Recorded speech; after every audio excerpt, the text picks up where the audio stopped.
vous serez clément avec moi. Oui. Tout d'abord, pour ce moment, en fait, j'aimerais remercier Dieu, le Tout-Puissant, parce que ça n'aurait pas pu se faire sans lui, et aussi pour vos encouragements, et justement qui m'a aidé à me surpasser. Donc avant de commencer, prions le Seigneur. Alléluia, nous te remercions, Papa. Merci, Seigneur, parce que tu nous aimes. Merci, Seigneur, parce que tu nous donnes ce moment où nous allons pouvoir t'écouter, Seigneur. Où nous allons pouvoir écouter ta parole, écouter ce que tu as à nous dire.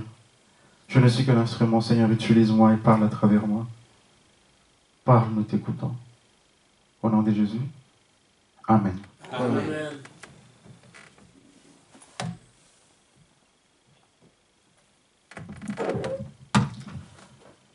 Le message que j'ai à cœur à vous partager aujourd'hui, c'est quelque chose qu'on connaît très bien, mais une identité que le Seigneur, en fait, veut nous rappeler, veut que nous sentons vraiment, que nous soyons conscients de cette identité-là, c'est que nous soyons la lumière de Jésus, du monde plutôt. Nous soyons la lumière du monde, pour que nous le représentons.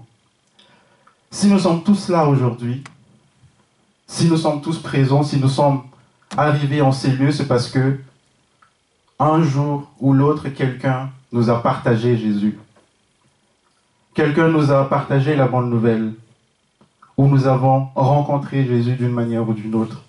Donc cette personne-là a été témoin de la vie, du fait que Jésus, du fait que Christ est ressuscité. Et justement, nous aussi aujourd'hui, le Seigneur nous appelle en fait. Le Seigneur s'adresse à nous parce que ce message-là, qu'on va voir tout à l'heure dans Marc chapitre 5, verset 14, c'est que ces messages, vous allez voir, ça va s'adresser aux personnes qui ont déjà reçu Jésus, donc nous autres. Ce message s'adresse à ses disciples. Ce message s'adresse aux chrétiens d'aujourd'hui. Et ce message s'adresse aux fils et aux enfants de Dieu. Donc, qui sont nous actuellement. Donc, prenons directement ce verset-là. Je vais l'écrire devant. Donc, ce sera dans Marc.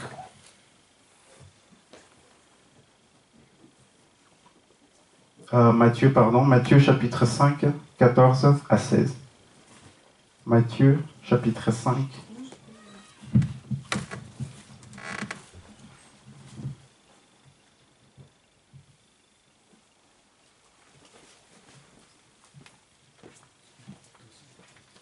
Matthieu chapitre 5, verset 14 à 16, au nom de Jésus. Vous êtes la lumière du monde. Une ville située sur une montagne ne peut être cachée. Et on n'allume pas une lampe pour la mettre sous le boisseau, mais on la met sur le chandelier et elle éclaire tous ceux qui sont dans la maison. Que votre lumière luise ainsi devant les hommes, afin qu'ils voient vos bonnes œuvres et qu'ils glorifient votre Père qui est dans les cieux.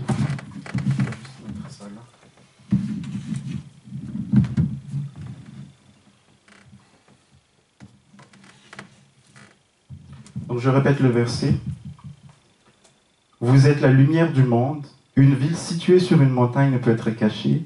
Et on n'allume pas une lampe pour la mettre sous le boisseau, mais on la met sur le chandelier, et elle éclaire tous ceux qui sont dans la maison.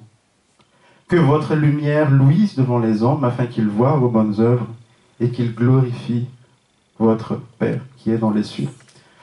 Donc, la première des choses à retenir ici, et ça nous concerne vraiment, nous tous, en fait, c'est que quand les gens nous voient, nous, en tant que fils de Dieu, en tant qu'enfants de Dieu, c'est que ils regardent ce que nous faisons. Ils regardent comment on agissons. Et tout ce qu'on fait, tout ce qu'on dit, et pas seulement ce qu'on dit en fait, mais ce qu'on fait, ils regardent et ils nous jugent à travers ça. Et comme la parole de Dieu ici dit, que votre lumière luise, afin que, afin qu'il voie vos bonnes œuvres. Donc, ce qui signifie que si ce n'est pas des bonnes œuvres, ça peut aussi avoir l'effet contraire. Dans le sens que ça peut amener les gens à s'éloigner de Dieu.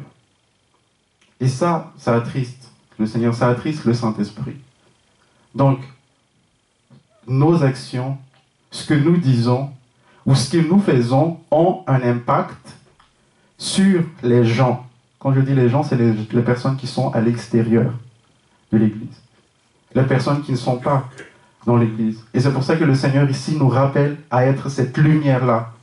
Et là, le message, il est clair, il dit, vous tous. Ici, il s'adresse à ses disciples. Mais bien sûr, ces disciples-là, c'est nous actuellement.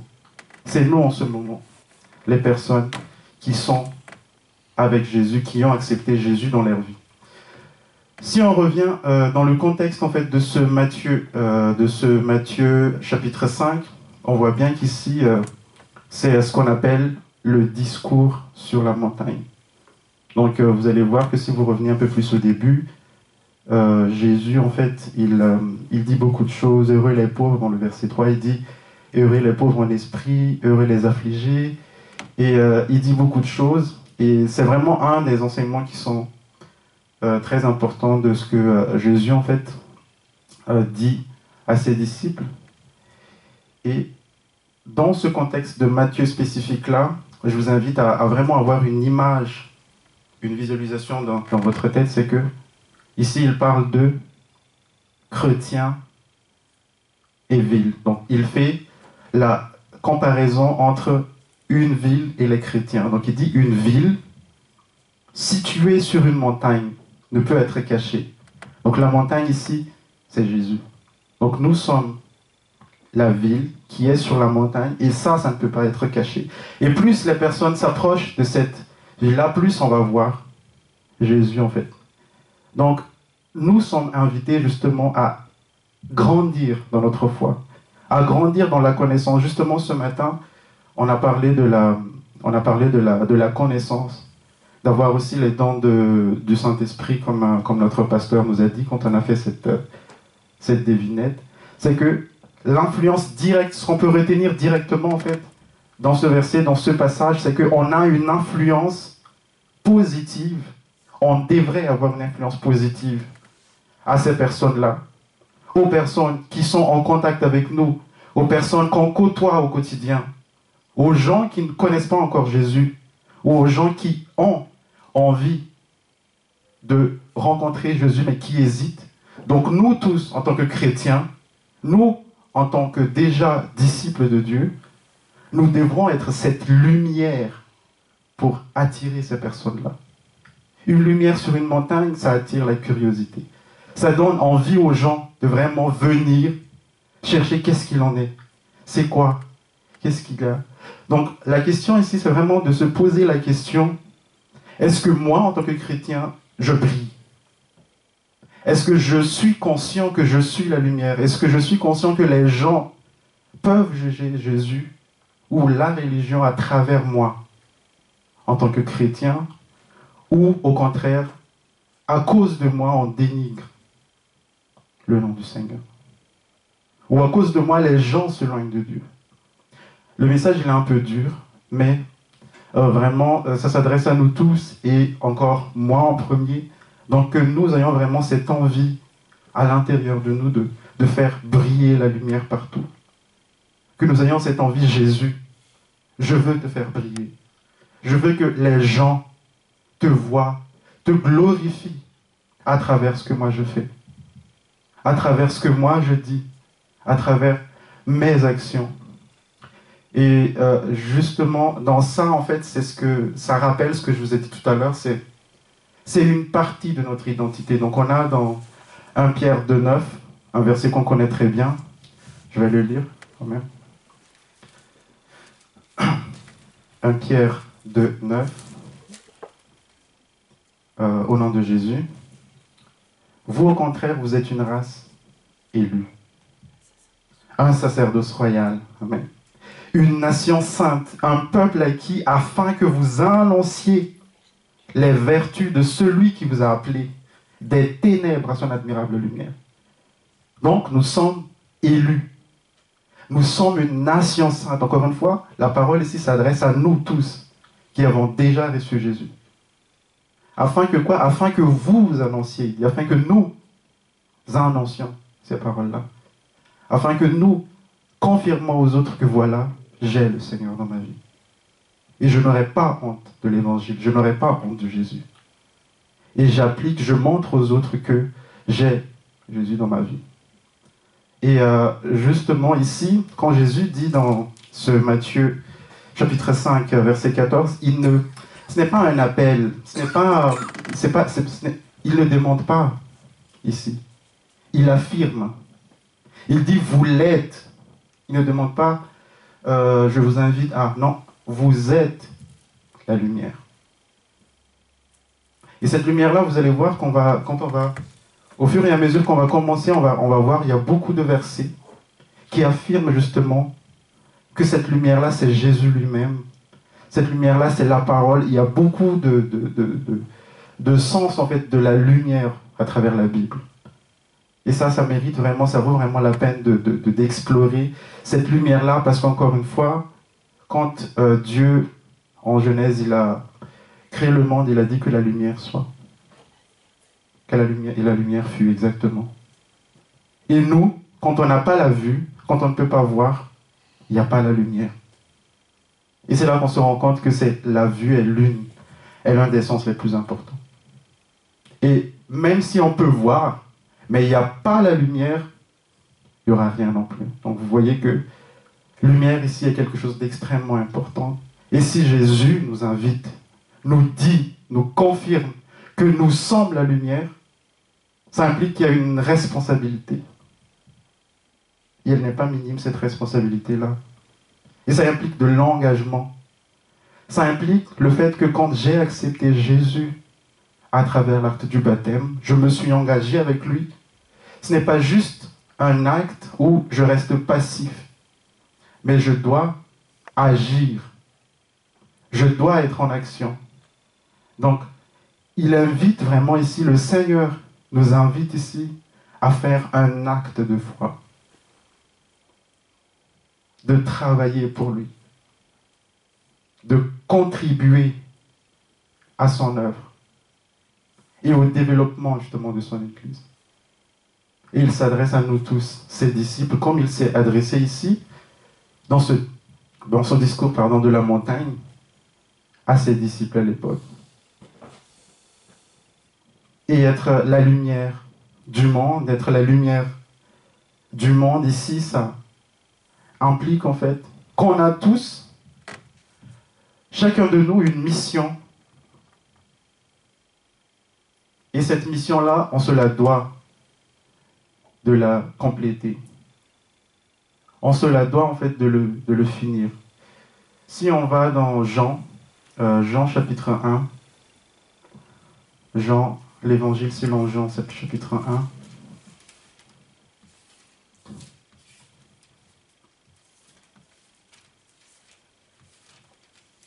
verset 9. Jean chapitre 1, verset 9, il dit « Cette lumière était la véritable lumière qui, en venant dans le monde, éclaire tout homme. Elle était dans le monde et le monde a été fait par elle et le monde n'est là point connu. » Donc, comme je dis tout à l'heure, en fait, on va explorer un peu cette partie de la lumière dans la Bible. Qu'est-ce que ça signifie? Qu'est-ce que ça renferme exactement, ce sens de la lumière? Elle est très profonde, vous allez voir. Dans Psaume 27, 1, David dit « L'Éternel est ma lumière. » Alléluia. L'Éternel est ma lumière. De qui aurais-je crainte? Si j'ai l'Éternel qui est ma lumière, de qui aurais-je crainte? L'Éternel est mon soutien, est le soutien de ma vie. De qui aurais-je peur? Donc la lumière ici, la lumière qu'on invite à être notre identité ici, en fait, c'est tout simplement le symbole de la présence divine. Donc quand il y a la lumière, en tout cas dans l'Ancien Testament, il y a Dieu. Et quand je dis que l'Éternel est ma lumière, l'Éternel est mon salut, de qui aurais-je crainte? Si j'ai la lumière en moi, je dois avoir une certitude. Et je dois avoir cette fermeté dans la foi, comme on a dit tout à l'heure, que je suis protégé par Dieu et qu'il est là. Toujours dans Psaume 119, cette fois-ci, mais verset 105, il dit « Ta parole est une lampe à mes pieds et une lumière sur mon sentier. » Donc ici, on parle toujours de la lumière, mais ça ne fait plus allusion à Dieu, mais ça parle plutôt de la lumière en tant que la parole. Et c'est ce qu'on peut voir ici dans cet évangile selon Jean au chapitre 1. Vous allez voir qu'il dit « Au commencement était la parole était de Dieu, et la parole était Dieu. » Si vous continuez un peu plus en bas, il va mentionner aussi la lumière. Donc la lumière ici est une source de vérité, qui est la parole, et aussi une source de clarté. Et là encore plus important, dans Jean, l'évangile selon Jean, chapitre 8, toujours.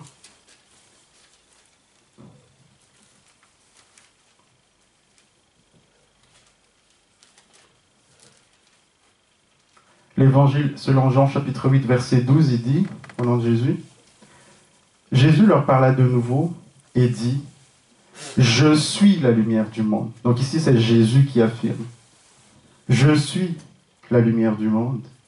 Celui qui me suit ne marchera pas dans les ténèbres, mais il aura la lumière de la vie. » Alléluia. « Je suis la lumière du monde. Celui qui me suit ne marchera pas dans les ténèbres, mais il a la lumière de la vie. » Est-ce qu'on sent qu'on a cette lumière de la vie-là? Est-ce qu'on a cette certitude que j'ai cette lumière? Parce que pour pouvoir partager, pour pouvoir être lumière vis-à-vis d'autres personnes, des gens qui sont en dehors de l'Église, il faut l'avoir reçu de Jésus. Et il faut l'avoir vécu, il faut le vivre. Et justement, si Jésus nous confirme, s'il nous affirme aujourd'hui, c'est que nous le sommes déjà. Il faut juste qu'on le confirme aux autres, que nous soyons vraiment cette lumière. Et toujours dans le Jean qu'on a vu tout à l'heure, Jean chapitre 1, verset 5, il dit « La lumière, lui dans les ténèbres, et les ténèbres ne l'ont pas reçue. » Donc bien sûr, quand on parle de lumière, on ne peut pas éviter de mentionner les ténèbres parce que c'est l'ennemi de la lumière. Et justement, quand on est cette lumière-là, et quand on sort à l'extérieur est ténèbres. Et si on ne luit pas assez, si on ne s'éclaircit pas assez, on va être englouti par ces ténèbres. Donc ce qui signifie que si on ne montre pas assez notre foi, on peut être influencé par les autres. Et à ce moment-là, on ne pourra pas vivre correctement notre foi en Christ. On ne pourra pas partager, on ne pourrait pas influencer positivement et on ne pourra pas accomplir cette mission que le Seigneur nous a dit, faites de toutes les nations mes disciples. Et c'est pour ça que lui, aujourd'hui, il nous invite justement à être cette lumière-là. Encore là, il dit, toujours dans ce Matthieu, chapitre 5, verset 14, il dit « On n'allume pas une lampe pour la mettre sous le boisseau. » Donc on ne nous a pas donné cette lumière pour que nous le mettions à quelque part, pour que nous le cachions. Mais si on nous a nommé lumière, c'est pour que nous le montrons aux autres. Il y a un verset quelque part qui dit « Je ne l'ai pas, mais n'ayez pas honte de l'évangile », il dit, ce verset-là. Et ça confirme encore en fait cette partie. Donc, l'idée vraiment ici, de manière générale, sans vraiment s'étaler dans les détails, c'est que Christ nous confère cette responsabilité importante et d'être cette lumière, tout en se rendant compte nous-mêmes, ça signifie quoi être lumière? Et ça implique quoi dans ma vie quotidienne? Et qu'est-ce que je dois faire? Comment je dois agir? Comment je devrais prendre mes décisions? Parce qu'on devrait aussi prendre tout ça en compte, tout en étant disciple de Jésus.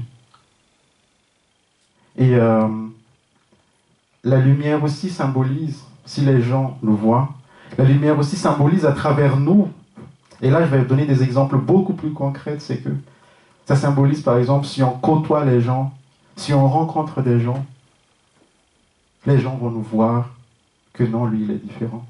On sait qu'il a Jésus. On sait qu'il a la joie, on sait qu'il a la paix, on sait qu'il a la liberté, on sait qu'il a la possibilité de choisir. On sait que c'est quelqu'un qui a le Seigneur en lui. Et justement, ici, j'ai remarqué ce que j'ai beaucoup aimé dernièrement, il y a quelques semaines, il y a le témoignage d'un frère, où vous allez le reconnaître, c'est que il a dit pendant plusieurs années, j'ai attendu la réponse à mes prières de la part de Dieu, mais je n'ai pas eu. Et là, une année, il y a eu une grosse accélération. Et le Seigneur a travaillé. Et ça, il a dit, et dans ces mots-là, et ça ne peut pas être humain. Ça ne peut qu'être Dieu qui travaille de cette manière-là. Et justement, ce genre de témoignage, en fait, nous encourage, nous aussi, quand nous, on traverse encore ces moments difficiles-là, quand nous, on traverse encore ces épreuves-là, et quand nous attendons encore les réponses, en fait, à nos prières. Donc, ce genre de témoignage à l'intérieur de l'Église, comme à l'extérieur, montre aussi, met en avant que Jésus, il travaille dans notre vie. Il y a de l'action de Dieu dans notre existence. Et il y a la main de Dieu qui travaille. Et ça nous pousse aussi à aller de l'avant. Même les gens qui n'ont pas encore justement reçu la réponse à ces prières-là. Donc le Seigneur nous invite aussi à témoigner de notre foi. Et ça peut demander beaucoup de choses. Ça demande du courage, ça demande de l'engagement, ça demande d'être ferme, la fermeté. De pouvoir justement partager cette foi, de pouvoir montrer aux autres que malgré ce que je traverse, j'ai Jésus et je suis différent aux autres. Et avoir la foi ne consiste pas tout simplement, encore une fois, à juste attendre, mais il faut agir. Donc c'est une action en fait. C'est une action. Et il y a un verset qu'on va voir dans Galates chapitre 6.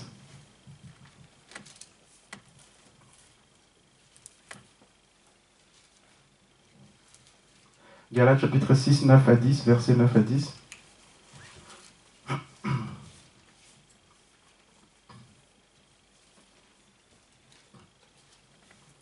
Galates chapitre 6, versets 9 à 10. Je lis au nom de Jésus. Ne nous lassons pas de faire le bien, car nous moissonnerons au temps convenable. Si nous ne relâchons pas. Donc je répète, ne nous lassons pas de faire le bien, car nous moissonnerons au temps convenable si nous ne relâchons pas. Ainsi donc, pendant que nous en avons l'occasion, pratiquons le bien envers tous, et surtout envers les frères en la foi. Amen. Donc ici, c'est un appel aussi à faire le bien. Donc, être la lumière, ça implique aussi de faire ces actions de grâce envers les autres. Et ça, j'ai remarqué aussi dans cette église. Ce n'est pas pour mettre quelqu'un en avant, j'ai dit, ou une église en particulier, mais c'est vraiment pour montrer la gloire de Dieu. C'est Dieu qu'on élève. C'est Dieu qu'on remet à sa place. Et justement, nos témoignages, nos appels et nos invitations, c'est vraiment pour que Dieu, lui, il soit vu et que nous mettons notre place en tant qu'humains. Donc, cette action-là, en fait, notre manière d'agir, toutes les choses, les actions, que ce soit à l'intérieur de l'Église ou à l'extérieur, ce sont des actions essentielles parce que ça fait partie du plan de Dieu pour nous, pour que Dieu puisse agir dans le monde à travers nous. Pour que Dieu puisse arriver en fait à ses plans à travers nous. Je ne sais pas si vous vous en rendez compte de la joie de Dieu, de dire que non, mon fils, je suis fier de lui, je suis fier de ce qu'il a fait, je suis fier de ce qu'il est en train de faire.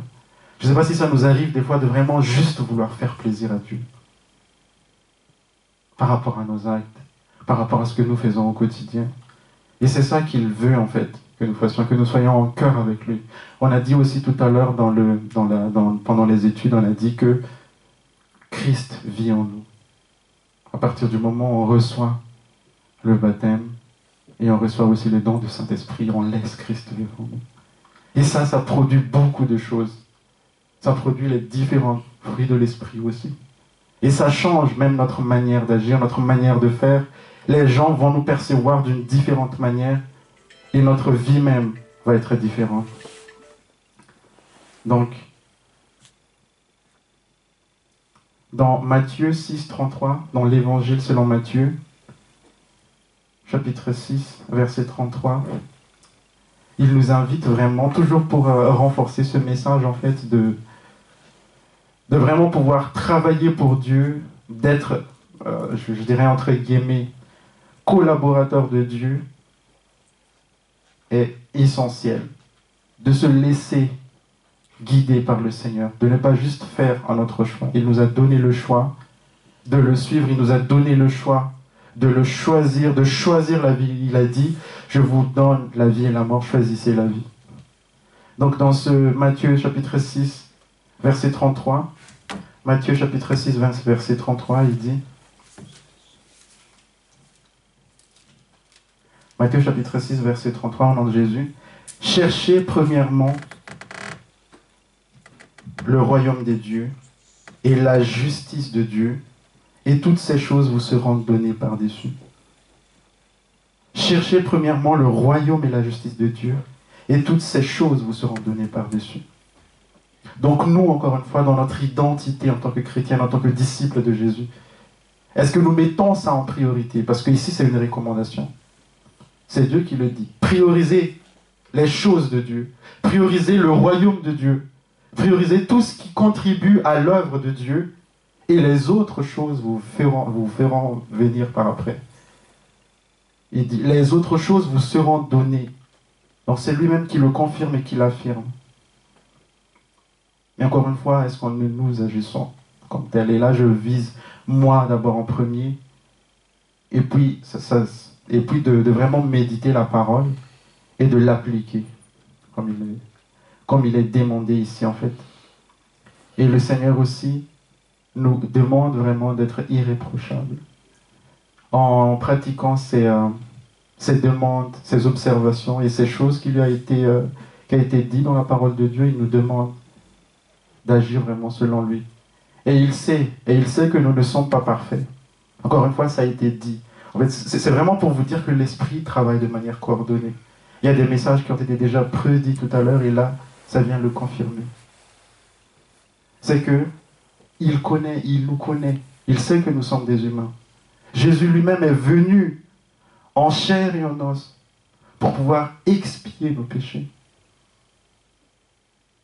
Il est venu lui-même, on lui a fait pécher pour qu'il puisse nous pardonner, pour qu'il puisse être crucifié sur la croix pour nous laver de nos péchés. Donc il sait notre état, il sait ce que nous avons, il connaît nos imperfections. Mais nous avons été rachetés et nous avons été pardonnés de tout cela. Donc il n'y a plus de condamnation pour ceux qui ont été sauvés. Et nous tous ici présents, nous avons déjà accepté, nous avons déjà pris cette décision de le suivre. Et ce n'est pas le moment de se culpabiliser pour se dire « je ne suis pas digne de ça » ou « je ne suis pas assez bon pour être la lumière, Seigneur » ou « pourquoi moi ?» Ici, il s'agit juste vraiment de « Seigneur, j'accepte. J'accepte parce que si ça vient, ce message vient aujourd'hui, c'est parce que tu as encore quelque chose pour moi. Et je prends justement ça personnellement. Je ne dirais pas que ça ne me concerne pas, non. Je dirais que non, Seigneur, aujourd'hui tu t'adresses à moi et j'accepte d'être ta lumière. » Donc dans Philippiens chapitre 2, Philippiens chapitre 2, verset 15.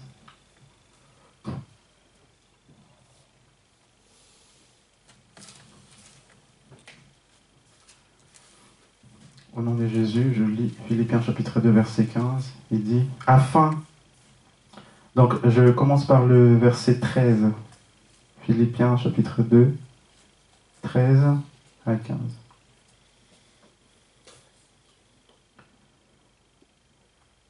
Je commence par 12, pardon. « Ainsi, mes bien-aimés, comme vous avez toujours obéi, travaillez à votre salut avec crainte et tremblement. Non seulement à ma présence, mais bien plus encore maintenant à mon absence. car c'est Dieu qui produit en vous le vouloir et le faire selon son bon plaisir. Faites toutes choses sans murmure ni hésitation, afin que vous soyez irréprochables et purs, des enfants de Dieu, irrépréhensibles, au milieu d'une génération perverse et corrompue, parmi laquelle vous brillez comme des flambeaux dans le monde. Amen. Donc, il nous invite vraiment à entrer dans cette obéissance. Il dit, même si je suis là, donc là, voilà, ça s'adresse à l'époque, mais encore une fois, le Seigneur, il n'est plus parmi nous, et là, il insiste vraiment, et encore plus quand je suis absent. Donc, même si on est seul, même si personne ne nous regarde, même si on n'est pas observé, il nous invite toujours vraiment à être cette lumière-là, et à accepter ces recommandations.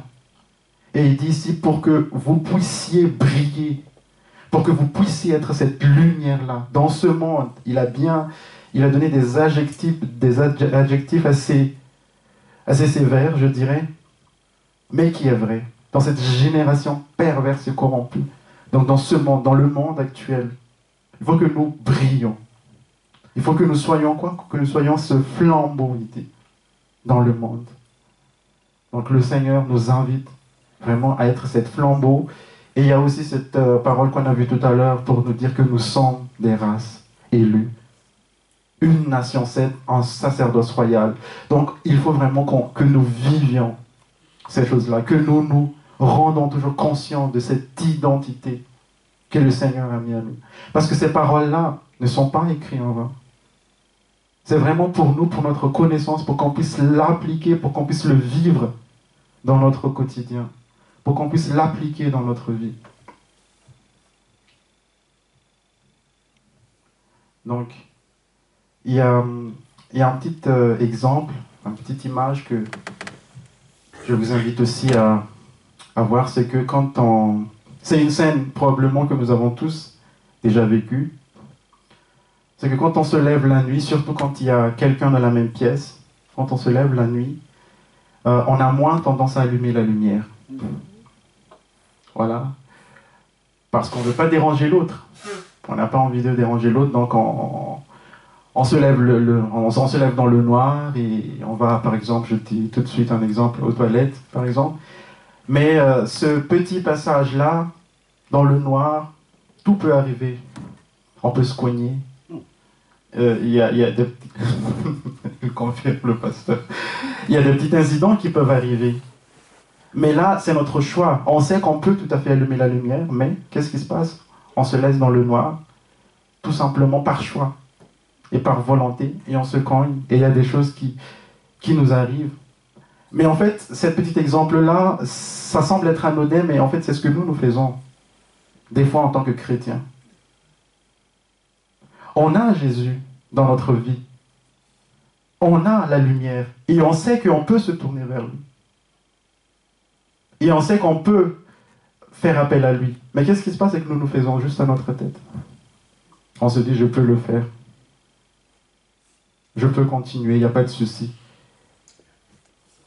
Et après un certain moment, rien ne marche. Et après un certain moment, on cogne le mur. Là, je donne un exemple un peu extrême. Mais on se rend compte tout simplement que non, on ne peut pas le faire tout seul. On doit faire appel à Jésus. On doit faire appel à la lumière pour qu'il puisse justement prendre les choses en main. Et c'est là où on voit dans ce Jean 8 qu'on a déjà vu tout à l'heure, Jean 8, 12, là où il dit « Je suis la lumière ». Il nous le dit, il nous le confirme, il nous l'affirme. C'est une promesse, c'est une affirmation. Je suis la lumière, pardon. Et celui qui me suit ne marchera pas dans les ténèbres, mais au contraire, il aura la lumière de la vie. Est-ce que nous, quand nous sommes dans les ténèbres, est-ce que nous, quand nous sommes dans une situation où c'est noir, il n'y a pas de la lumière au bout du tunnel, est-ce que nous nous tournons vers le Seigneur, qui est lumière, pour qu'il puisse justement nous transmettre cette lumière, et pour que nous aussi, par après, nous puissions transmettre cette lumière aux autres, en fait. Donc, pour compléter déjà le partage, parce que je vois que le temps passe, c'est que, je vais le résumer, c'est que être la lumière aujourd'hui du monde, c'est que c'est une responsabilité pour chacun de nous. Personne n'est à l'abri de ça en étant chrétien, en étant disciple de Jésus, en ayant pris cet engagement avec lui pour marcher avec lui dans la foi, pour marcher côte à côte avec le Seigneur. Cette responsabilité nous incombe. Je dis vraiment responsabilité parce que c'est une action de notre part qui affirme qu'on peut apporter quelque chose au monde. Nous tous, chacun de nous, on a quelque chose qu'on peut partager, qu'on peut apporter dans ce monde des ténèbres. Dans ce monde où nous vivons, sans donner l'exemple, par exemple, des guerres qui sont en train de se passer en ce moment, un peu partout. Congo, Ukraine, Gaza, beaucoup de choses, même à Madagascar, il y en a aussi. Donc on n'est pas, on n'est plus à l'abri. Donc ça nous incombe à nous, les chrétiens, nous qui avons déjà accepté Jésus dans notre vie, pour pouvoir apporter cette brin de lumière, pour pouvoir être la ville qui s'illumine dans la montagne. Et cette responsabilité-là aussi, en fait, implique à ce que nous soyons vraiment en intimité avec Dieu. Et ça, c'est très important. De vraiment être en intimité avec lui, d'entrer vraiment dans sa présence, lire la Bible, méditer la Bible, et accepter aussi que le Saint-Esprit travaille. Et accepter que Dieu puisse nous faire travailler, en fait, pour que nous puissions nous-mêmes inviter les autres personnes à pouvoir aussi être les disciples de Jésus. Et pourquoi pas les autres chrétiens aussi à jouer ce rôle d'être la lumière du monde aussi. Parce qu'il y a beaucoup de chrétiens, comme on a dit tout à l'heure, qui sont là, mais qui peuvent éventuellement être encore dans les ténèbres ou marcher dans les ténèbres par manque de connaissances, par beaucoup de choses. Et ce n'est pas un jugement, mais c'est juste un constat. Et il est aussi important que je dis, pour pouvoir partager cette lumière-là, il faut aussi qu'on puisse le recevoir de la part de Dieu. Et de recevoir cette lumière soi-même. De passer du temps avec le Saint-Esprit, de passer du temps avec le Seigneur, de méditer sa parole. Et c'est pour ça que nous avons ces cours bibliques, ces études bibliques, que ce soit dimanche matin ou mercredi soir, pour pouvoir vraiment nous inviter à connaître Dieu, à connaître sa parole, à connaître sa volonté. Parce que comment peut-il nous parler si nous ne lui laissons pas la chance de nous parler? Si nous ne prenons pas le temps de l'écouter? Si nous sommes dans nos courses, dans notre quotidien, dans notre train-train de vie, Dieu veut nous dire quelque chose. Mais on ne lui laisse pas la chance. Donc c'est vraiment d'entrer dans cette intimité avec lui où il pourra vraiment nous dire ce qu'il veut. Il pourra vraiment nous dire ce qu'il a pour nous comme plein. Et justement, cette lumière, en fait, divine, cette lumière que le Seigneur veut que nous soyons, c'est qu'une lumière, si on le met à quelque part, c'est qu'il faut que ça soit allumé. Il faut que ça reste allumé. Donc, c'est aussi à nous tous de garder cette lumière allumée et de ne pas l'éteindre. Parce que si nous sommes dans les ténèbres et que nous ne sommes pas visibles ou la lumière n'est pas allumée, à ce moment-là, on incite aussi les autres, en tout cas, on laisse les autres dans cette ténèbre-là. Donc, être cette lumière-là, c'est vraiment crucial. Donc, une dernière chose, et la parole ici est un peu, je dirais, sévère encore une fois, mais ça s'adresse vraiment à nous tous, c'est l'amour. Être la lumière aussi, c'est avoir dans notre cœur de l'amour envers nous, les frères et sœurs, de l'amour aussi envers les autres, de l'amour surtout envers nos ennemis. Et ça, Jésus l'a dit, l'a redit pendant qu'il était sur terre. Aimez vos ennemis. Et l'amour que je vais préciser ici, c'est dans 1 Jean chapitre 2. 1 Jean chapitre 2, versets 9 à 10.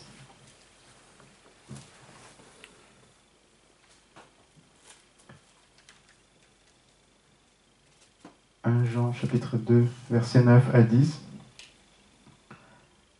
Là, il s'adresse vraiment à l'Église, c'est que c'est lui qui dit qu'il est dans la lumière et qui est son frère et encore dans les ténèbres.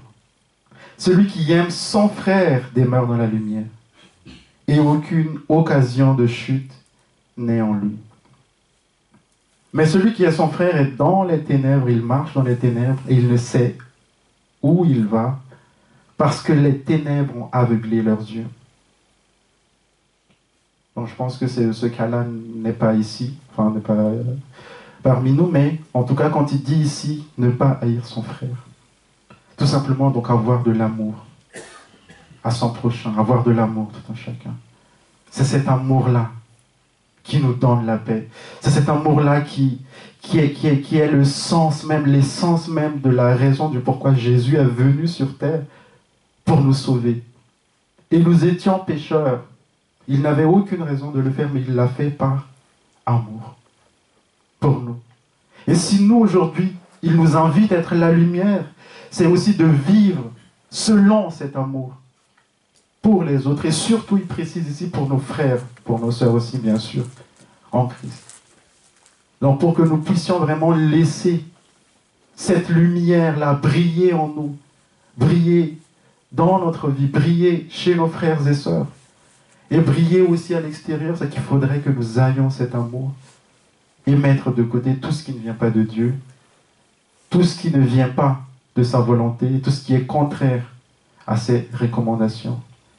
Donc, c'est cet amour en fait, que puisse vraiment cet amour briller puissamment dans notre vie, briller puissamment dans notre cœur, pour que justement on puisse avoir cette arme pour pouvoir faire briller la lumière du monde, pour pouvoir faire briller la lumière qui est Christ et le partager dans notre quotidien, dans nos entourages et les personnes qui sont autour de nous, pour que, à la fin, il nous dit ici dans ce Matthieu, je reviens juste dans ce Matthieu, parce que c'est ça l'objectif finalement de ce verset ou de cette recommandation, c'est qu'il dit ici, vous êtes la lumière du monde, et dans le verset 16 de ce Matthieu chapitre 5, il dit que votre lumière luise ainsi devant les hommes, afin qu'ils voient vos bonnes œuvres. Et quoi? Le plus important, c'est que et qu'ils glorifient votre Père qui est dans les cieux. Que grâce à nos actions et à nos comportements qui sont lumière, les gens, à l'intérieur comme à l'extérieur de l'Église, puissent glorifier notre Père qui est dans les cieux. Que Dieu bénisse sa parole. Amen. Amen.